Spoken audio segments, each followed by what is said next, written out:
Okay, so I'm back and it looks like my mic is finally working. So hopefully no technical issues going forward, I hope. Okay, so this is Kyalami. Like I say, it's one of the most well recognized tracks in South Africa. It was almost one of the Formula 1 destinations for 2023, which would have, I think, meant a lot for South Africa and would have helped South Africa with showing the world parts of South Africa, and then also bringing tourists in to come and see what South Africa is all about. This is also very close to my neighborhood, which I would also feel that, you know, it will definitely boost this neighborhood, because people will obviously see what this place has to offer. I must say, we've been staying here for over a year now, and we love this neighborhood, and we love what it has to offer as a whole.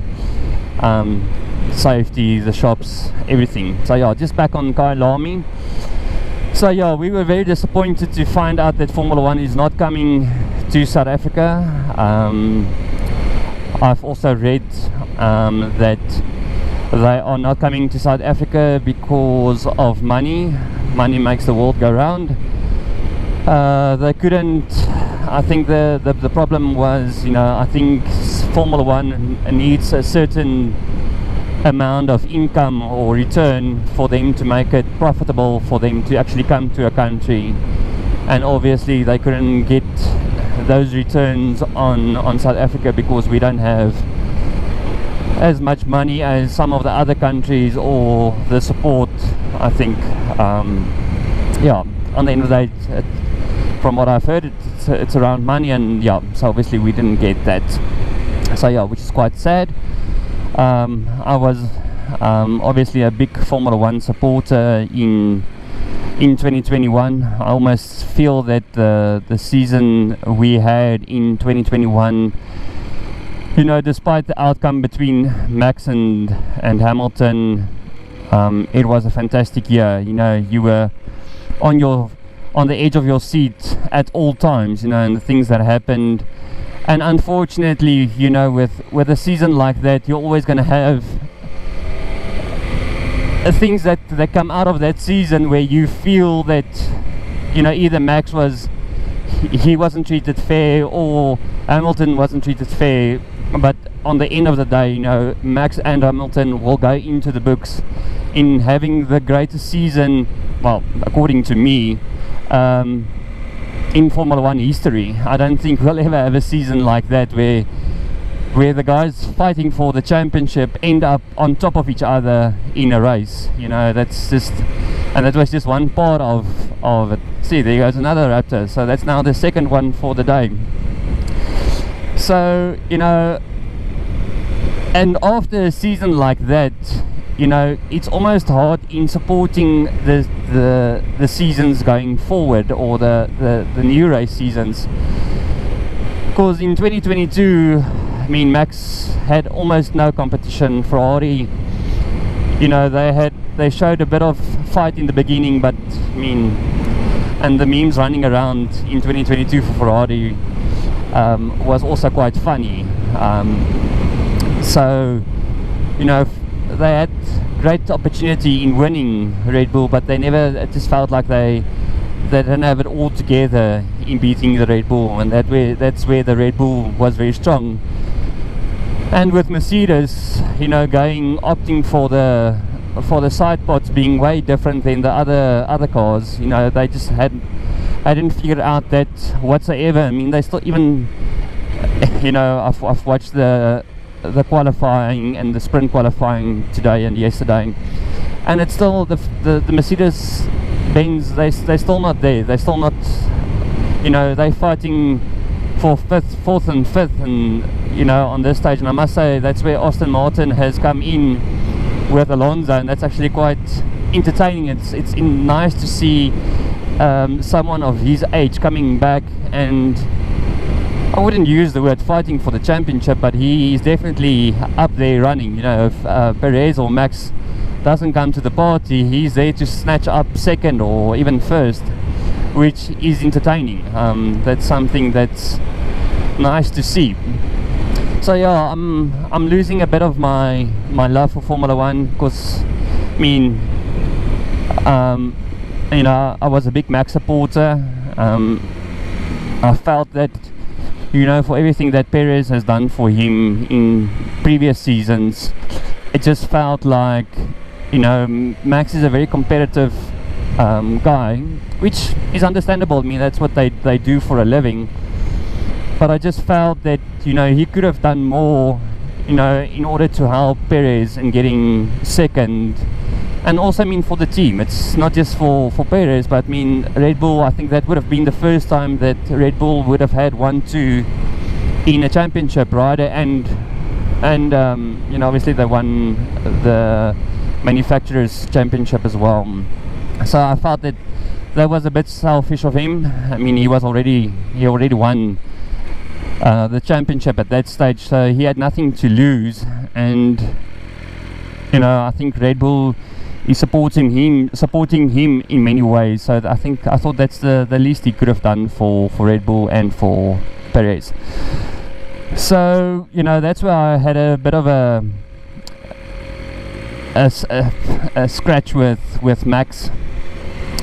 So, you know, I came in this year supporting Formula 1. You know, and I know that sounds very stupid, but I mean, may the best rider win. That's my motto for this year. And it's nice to see Leclerc coming up this weekend and challenging the Red Bulls. You know, that's what racing is about. You want to see the competitiveness. You want to see, you know, guys fighting it out for the win. Nice SLS going there.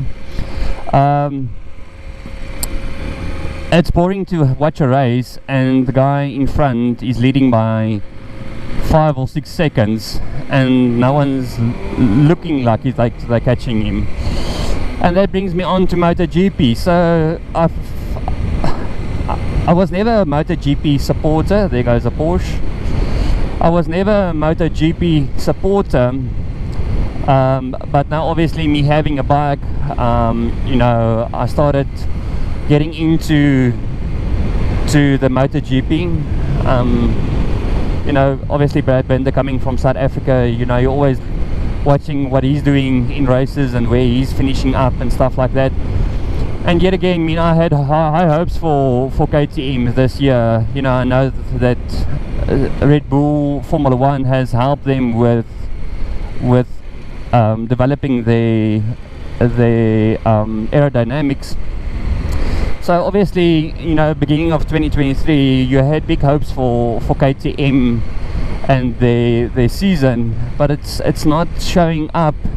And you know, yet again, if you take what's happening in MotoGP, you know, the Ducatis are running away with the championship, and yet again, it's nice to see different people fighting, and you know, not just one guy running away with the championship like Ducati is doing now.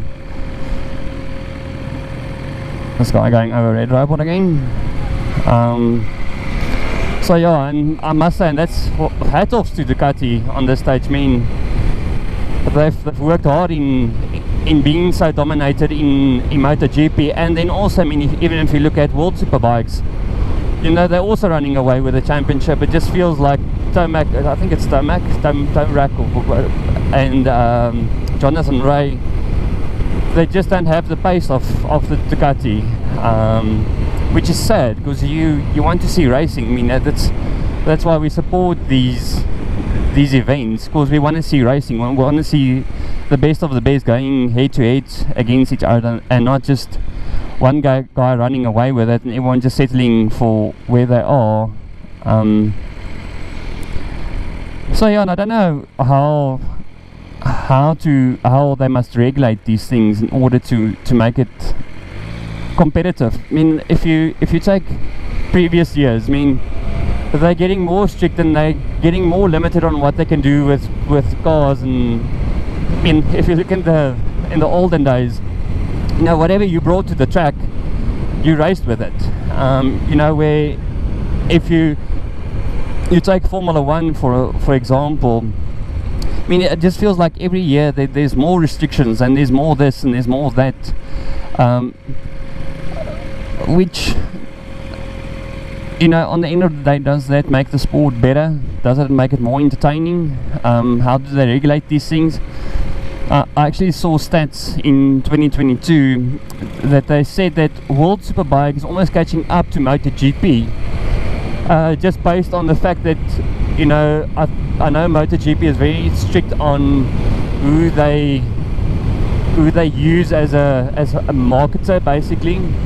So they were very, like, they wanted to keep everything for themselves, where the World Superbike, you know, they almost came in, and they were, because they were smaller, they were way smaller than MotoGP, had less restrictions, you know, and that's you can actually go out and buy almost, you know, identical one. I wouldn't say identical, but close to a bike that they're running on World Superbike, which is entertaining. You know, that's you know, if I buy a BMW like I've done now, and I see the BMWs are doing good on track, I mean, I'm going out there, I'm going to support them, because I can relate with them. You know, unfortunately, I don't have the M1000RR, but I mean, I still have a BMW. And if you have an R1 or you have a X10, you know, that's bragging rights for you on the end of the weekend, WhatsApping your buddies and saying, listen, you know, sell that scrap of yours and buy yourself a proper bike. But unfortunately, only the Ducati guys can say that. So, you know, that's what it's all about. It's entertainment, and you want to see close racing as much as possible.